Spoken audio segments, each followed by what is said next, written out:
Hello, welcome to We Have Issues. I'm Anthony, and every week my best friend Steven and I get together and we do our best to overcome the various issues and obstacles that life throws our way in order to, make comic books. But this week, unfortunately, my friend is not feeling so well, so I'm going to be by myself, just rambling for a minute. But don't leave yet. But I mean, if you're going to leave, just like hit the subscribe button to make sure like you come back when he's here because yes, he does make the show better, 100%. I'm not gonna lie.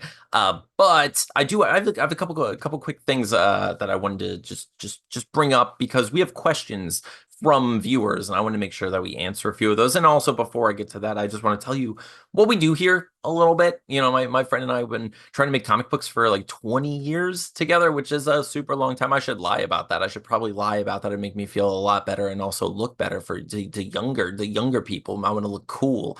No one thinks I'm cool. But we've been doing this for 20 years, and just recently we've actually published some comic books. So we have them back there. So we've now published 3 books through Kickstarter, and I'm super excited to get our 4th book, Deathless Issue 3, out into the world. We are working really hard on it, and we plan on doing the Kickstarter, launching the Kickstarter next month, and I hope everyone will show up for it. It's a supernatural superhero culty comedy comic, and I think it's really cool, and it's coming together really well. If you haven't read it, and you're interested in the first couple issues of it, you want to see what this weird book's all about, go to wehaveissuespodcast.com. You can find all of our books there, digital and physical and such. But every week we talk about, we get together and we talk about the progress of our comics and what gets in the way of actually getting them done. Most of the time, it's me. Most of the time, I'm the one. I fail. I fail a lot, but that's just part of life. You step in the quicksand and take a while to shake it from your shoes, and then sometimes you fall in love, and that's much better. It's a much better situation. I feel like I'm an up. What is that? Like I'm used to falling in the quicksand. Now I have a bunch of balloons just carrying me around. How am I supposed to do right stuff when I'm in a balloon house? It doesn't happen. I need like a little. I do have a child. I also am a parent. He should be like I'm gonna give him badges every time he keeps me in line. I don't think that's how parenting is supposed to work, but that's what I'm doing. Anyway, we spend every week trying our best to, keep each other in line and keep ourselves accountable while we're getting something done. This week I was supposed to finish writing a comic, a separate project that we're working on called Bloodlust. It's a vampire revenge story, vampire revenge love story, which I think is really cool. It's going to be a lot of fun. It's technically a secret project. I'm not supposed to talk about it a lot, so I won't. But I want to. I want to. So if you want to hear more about that, go check out our Patreon, and I'll tell people about it because I can't not do that. I need to. But what I did this week is I basically finished that. I have a couple lines left that I want to like tweak and fix up a little bit. But other than that, I got all my stuff done. I did everything despite having a billion distractions and just going, like having all the things like going through my brain, like. Okay, the thing I really want to talk about, the reason I'm here today, and I know I'm supposed to be talking about comic books, but what I really want to talk about is Beauty and the Beast. And I know that sounds stupid because why would I talk about Beauty and the Beast? It came out a billion years ago, and nobody even cares about it. No one's thought about it in a long time. They made the live action version of it, and no one cared about that. But you know what I care about is the fact that none of it makes sense, and it drives me crazy. And I shouldn't be talking about it, but I have to because I want you to comment below and give me the answers because I need the answers because the math does not compute. Like it doesn't check out. And I know I don't have like a beautiful mind situation going on. I'm not like Goodwill Hunting this. I'm just saying that okay, first of all, if have you seen Beauty and the Beast? Do you know the story of this? It's this wretched old woman knocks on a castle. First of all, what? Where are the like no guards? No one standing out there going like, yo, don't knock on their castle door. I don't want anyone knocking on my door. You know what I'm saying? I don't have a castle. That's crazy talk. So the old lady knocks on a castle door. A prince answers the door first. Like, what is happening here? These servants are losing their jobs. Like, that is unacceptable. How are they so bad at what they're doing that the prince has to answer the door? Not acceptable. Again, so the old lady says, hey, can I come in and stay the night? And he's like, this is a castle and I am a prince. There are like a million other places to go do that in the village and the whole town. And she's like, nay, I demand to stay in the castle in return for a single rose. And he's like, you're a crazy person. This is not an acceptable transaction at all. I don't know what you're thinking, but we don't use roses as currency in this kingdom because I know that because I'm the prince. And she's like, are you shouldn't take things for granted. Like not everything is what they seem. And he's like, I'm pretty sure that rose isn't $1. And he's like, and she curses him and turns him into I don't know what he is. He's like a wildebeest situation. What is that? What does she make him into? And how did she just decide on that? It's not like, oh, he's just like a standard wolf. Like, what is that thing?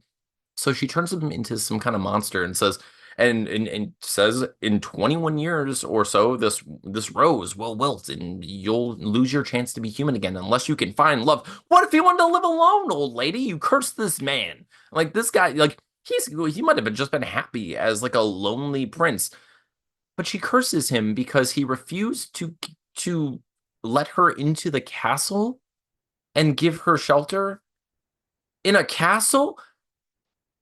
Where were where were his parents? Where were his parents? Where were his servants? Where was anyone at all? Why is this? Now he's a jerk. Sure, he's a terrible person. I'm sure. I'm sure he's a monster.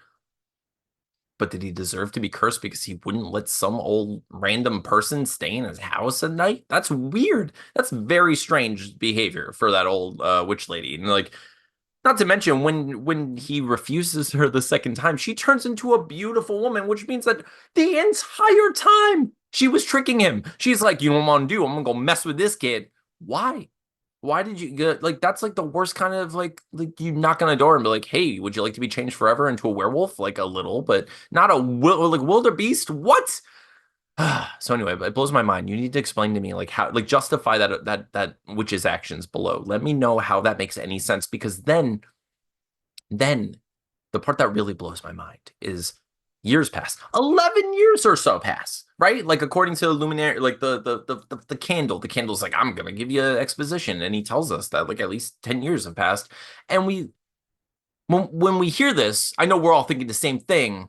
Where'd that little cup come from? Right? That little cup isn't 10 years old. Does that mean no one's aging? Does that mean that the prince didn't age? Because here's some realities for you, right? Either one, he didn't age, which means that he started as a 21-ish looking man, 21-year-old man, who is now 31 years old, dating Belle, who is like, what, 16 years old?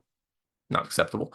Or they did all age, and the little cup, wasn't there before, which means some like silverware is getting up to no good with some dishes. You know what I'm saying? Like, how does that work? I don't know the reproductive situation of cutlery or, I don't know where this cup came from and I want answers. So if you have them, please post below. Like, just comment below and let me know because there's too much of this in this story that like not only like upsets me a little, but it upsets me a lot.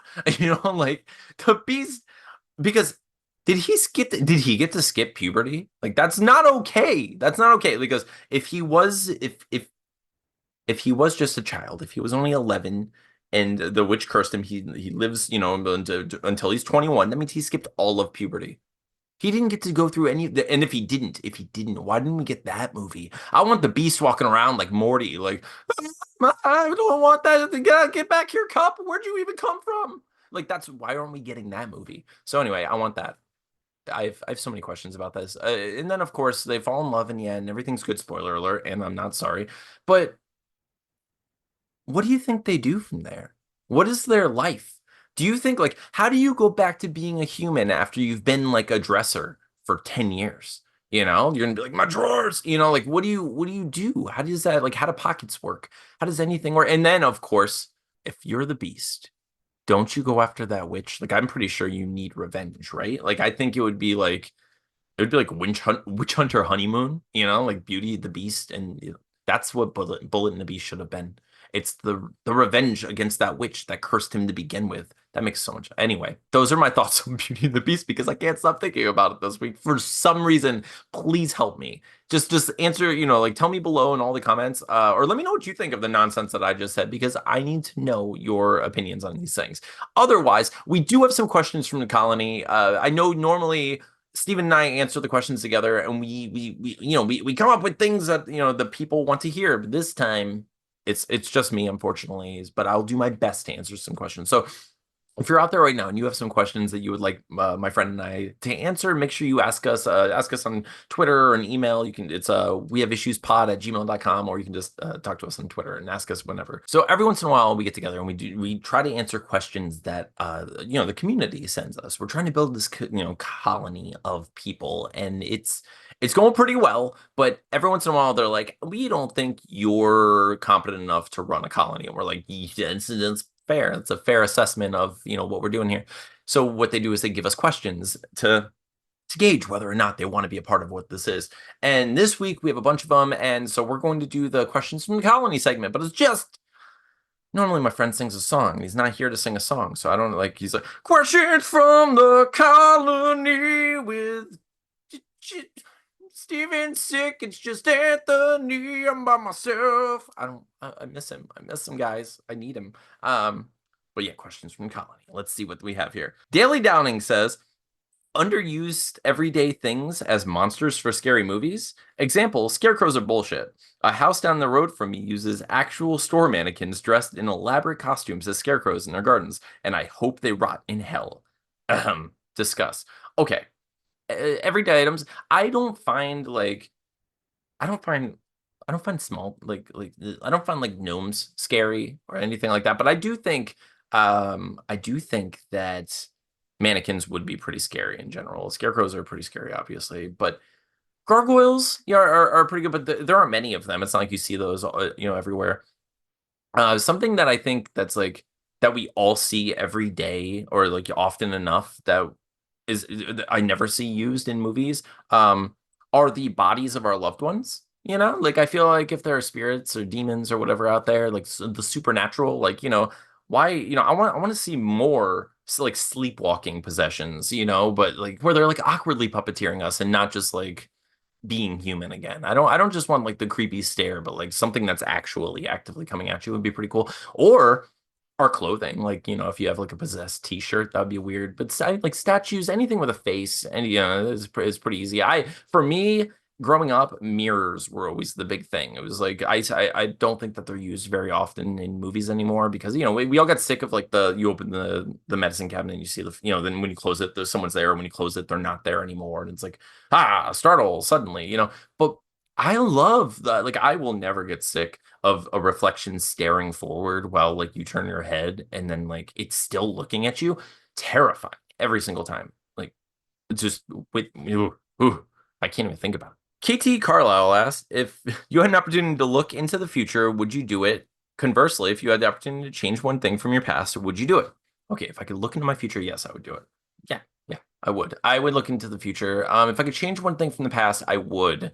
But nothing that I think would change the trajectory of like where I am personally, but where like other people are or like aren't, so like yeah, I honestly I would I think Steven and I probably would answer the same if he were here, but I would try to do more, for my friend Mike. I miss him and it sucks, but there's only so much you can do for people in certain situations, but like, yeah, of course, if I can go back in time and try to do something, I'd try to do more, of course. But then again, like knowing what I know, I would just tackle him, like, ha ha ha, and I would tell him, like, I'm from the future. We should do that. Why don't people do that? I'm gonna start like anytime I want anything like really bad, I'm just gonna be like, listen, I am from the future, and if we don't do this, it's going to be terrible for everyone. Tsunamis everywhere, cats and dogs living together, total anarchy.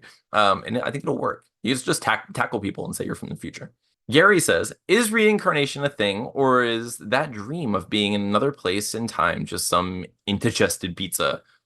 I don't know. Maybe it is. I mean, it very well could be. It's like if you read the Bhagavad Gita, they kind of say that all possible versions of religion exist to the extent that people believe in them, and you get the rewards from the various cultures and religions that you subscribe to. So yeah, like maybe people who subscribe deeply to the idea of reincarnation are reincarnated, or it could just be like a situation in which there is a sort of afterlife, and then we do take buy a ticket and take this ride and see what happens. So then we're born, or maybe we are just one part of like a larger universal collected consciousness, and we're all just seeing little fragments of experience throughout our various senses and such. So yeah, who knows? It could work. All right, Levi asked, do you think Val and Earl from Tremors are straight, bi, gay, or other? I don't know. Does it like you would know if it specifies in the script, and if it doesn't, I don't think anyone knows. I think like what we know is that they're both very sexually attracted to each other, and and the women in the movie. So it's going on the information we have, it probably bi. No, I don't know. Um, if you could be any animal, what would you choose? Human. Like I would just be like I would be a wealthy human is what I would choose. I don't want to be another animal. That'd be and maybe a flying squirrel. I mean, I'd be like I'd love to be an octopus, but like I also don't want to be where sharks are. Like I don't want to be where those teeth are. Like no way. Like no thank you. Your spouse crushes lips and anus are swapped. Where are you kissing them? Everywhere. Like that's a silly question, friend. Let me see. So for those of you joining us first time, if you made it this far, first of all, freaking thank you. Like I love you and I appreciate you, and I hope you know that like our show does get better and it's more fun when my friends here and we can talk to each other. You can go check out our previous episodes and you'll see we have a lot of fun, interesting episodes with like Olin Rogers from Final Space, like all kinds of cool stuff.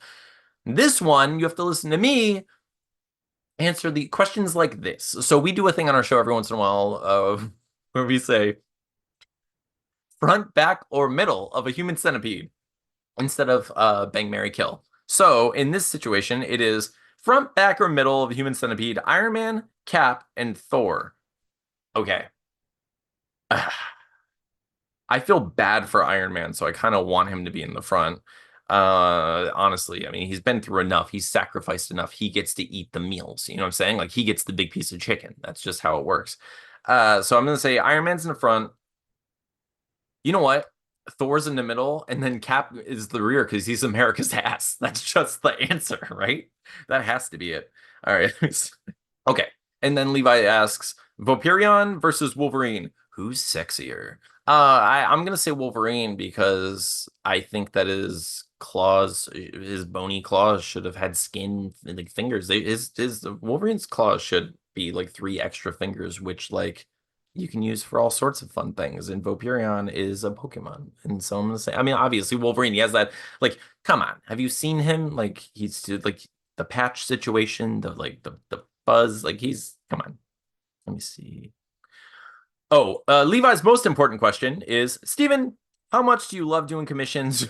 Why should the folks at home help you quit your paper job? What makes you happiest while drawing and getting paid? Okay, so if you're out there right now, go find Stevie Wildcard on Twitter and check out his art. It is incredible. If you haven't read our books or don't want to read our books, that's fine, but go look at Steven's arts. It is wonderful. And he does do commissions, and he always does a fantastic job, and everyone's always very happy with everything he does. So go check it out, and he's happy to work with you, and we're trying to get him out of his construction job. So go see his work, and you'll understand. He's also just the loveliest person in the world. He's my favorite person. He's my best friend, and I freaking love him. So go support him if you can, please. Okay, Catman Jones asks, "What's the best fast food restaurant to hold out in during a zombie apocalypse?" Okay, zombie apocalypse fast food place. The answer is the one that has access to the most tools, right? That's just what it is. So it's somewhere where they chop meat because you want some sort of like you want strong knives, machetes if you can, something larger. Also, you want like a larger kitchen where they actually clean, right? And I'll tell you why. Because if you're going to be holding up in the restaurant itself, you're going to want some sort of dawn situation because you know that you're going to have like a tile floor or like a linoleum floor. Depending on like the place. And I think the best thing to do is if you have like a rogue zombie walking around where you're trying to fortify and such, you just wet the floor with the dawn, open the door, let the zombie come in, the zombie will slip, and you just decapitate or not you don't have to that would waste your blade. So just like just want get it in the head, then you're done. But like dawn, it's such an underused weapon in the zombie apocalypse, and no one thinks about. So yeah, the cleanest restaurant is the best restaurant. So obviously McDonald's. I have to think about it. I haven't thought about a lot of fast food restaurants. The difference between them. Kristen Wegman asked, In the Toy Story universe, do you think the toys are immortal, or do they die and children just go on playing with their corpses while the rest of the toys watch on in horror? Kristen, I love you so much. That's just my answer to that question. No, it's like this is like perfect. I've talked about Toy Story so much on our show, and it drives me bonkers. Like I always want to go like on and on about this theory that I have, but I won't. I won't right now. I'll talk to I'll answer. I'm gonna answer your question, but like you should, like tell Steven that you want to hear all of the Pixar theories because like I freaking got them, and I never get a chance to talk about it. But anyway, right now I'm gonna answer your question. So are the toys immortal, or do the children play with the corpses of little toys? Yeah, I'm gonna say that they are immortal, but it's like a because like the toys seem to be a ship of Theseus situation. Like we've seen Sid kind of take various parts of the toys and kind of Frankenstein, up a toy, and it exists. We've seen in Toy Story 4, was it Forky gets created by, just like glue and some what do you call those, pipe cleaners and such. So we know that you can create object, we create toys, and it's not being played with that makes the toy come to life. It's literally existing in the shape. Like it begs the question though, because it's like any like I don't like how do you formulate that word? It's like any pareidolia becomes a living creature. It's very weird, It's like I wonder if like the face on the moon is alive because of like in the Toy Story universe. But I do imagine like similar like the ship of Theseus, like at some point you cut, if you cut Woody's leg off, obviously we've seen him lose an arm. The arm didn't come to life and crawl away, right? So like he has to have some sort of core to him, some sort of like essence, like a priori, situation. But I don't know. I don't know where it is, or if it's in the head, or if it's, is it like, do they have a soul? I'm not sure. But I do think it has something to do with having a face. I think that's what it seems to be. I'm trying to imagine, like, are there any toys that we see come to life that don't have a face? I don't know. I have to look. I'm gonna do some research. But yeah, I think that they're primarily immortal, which makes me okay. One of my favorite things that I do want to talk about at length is when the people in Wall-E all leave the freaking planet, the toys take over and it becomes like a wasteland of toys running amok, having no one to hide from anymore. And they're going to basically create a world for themselves there, and it's going to be kind of wonderful and kind of cool because they can actually live out the pretend that they were living for with those children all the time, which was kind of like a drug to them. If you watch like Toy Story 3 and 4, where they kind of show as they're getting played with, they can see those hallucinations. Amazing, very interesting. But yeah, there's a whole like Toy Story apocalypse happening when the humans come back to Earth and Wall-E, and I really want to see that movie.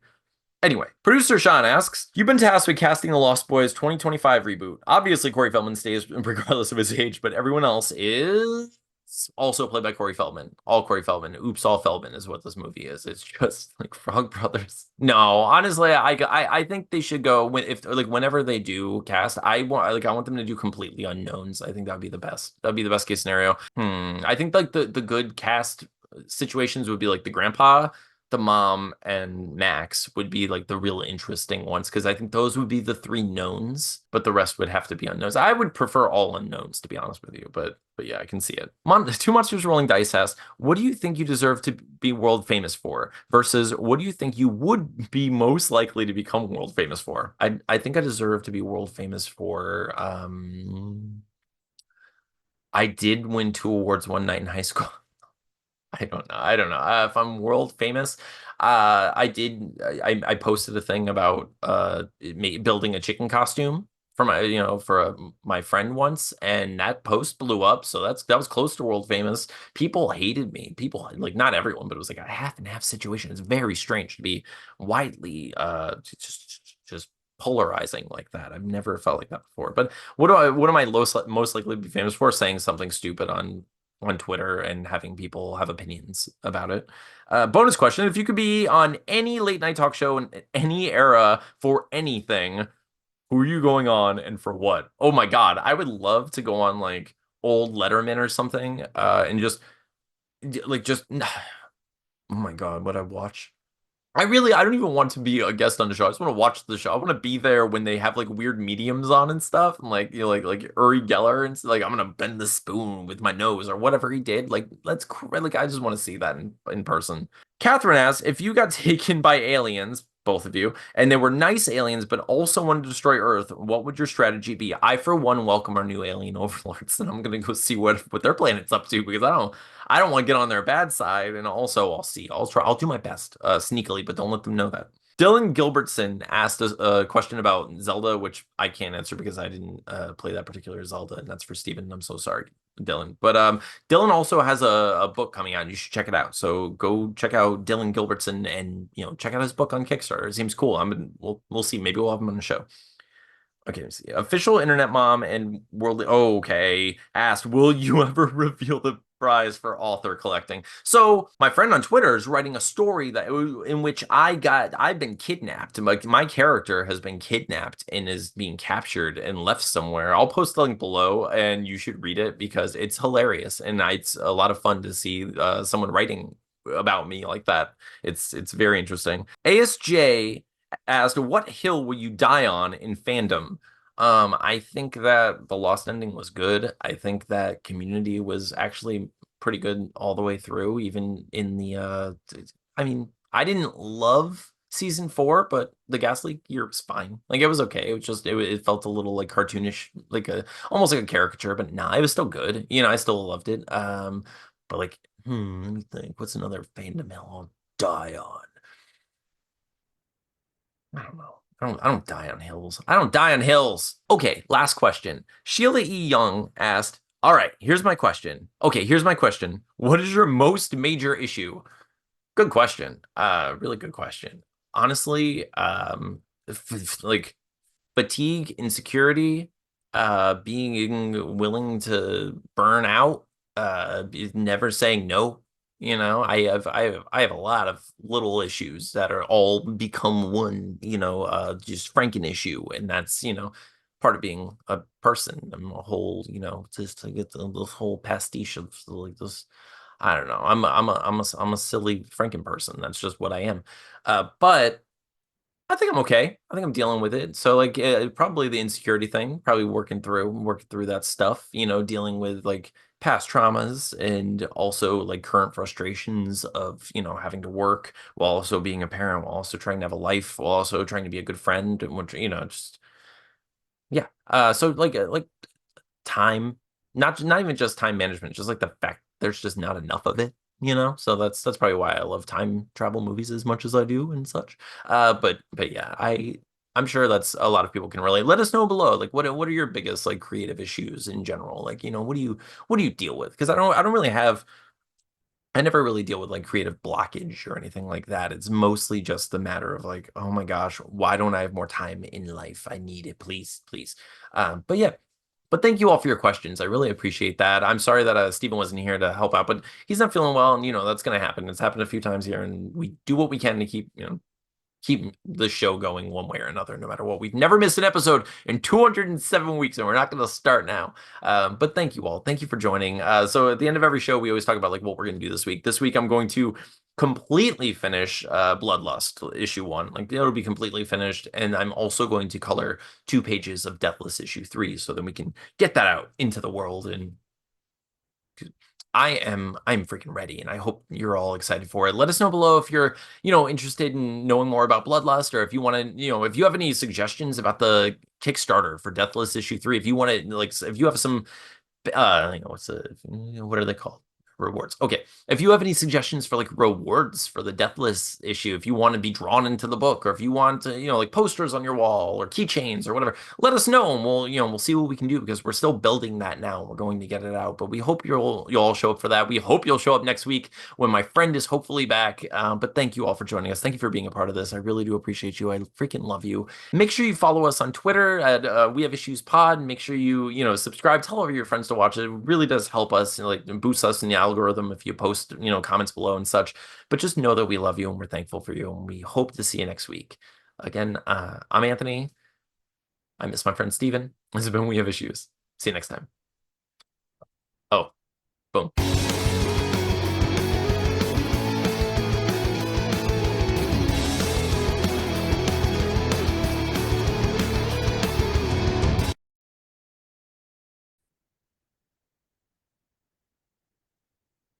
207. Okay. Mm, Look at this. Hello, welcome to We Have Issues. I'm Anthony, and my best friend and co-host Stevie Wildcard is out this week. He's not feeling so well, so I'm going to do him by myself. Don't shut it off yet. I know what you're thinking. You're like, "This is not going to be as good with just this one guy," but you're right. You're right. I also feel that way. However, I do have a few things that I could, we need you. We need your. It's like if you're here for the first time, it gets better. I'm so sorry that it's just me this time. You normally I have my wonderful, beautiful haired co-host, and he's the one that does all the fun, entertaining stuff, and like says the smart things. And I'm here to be like, I didn't do what I was supposed to do. But it,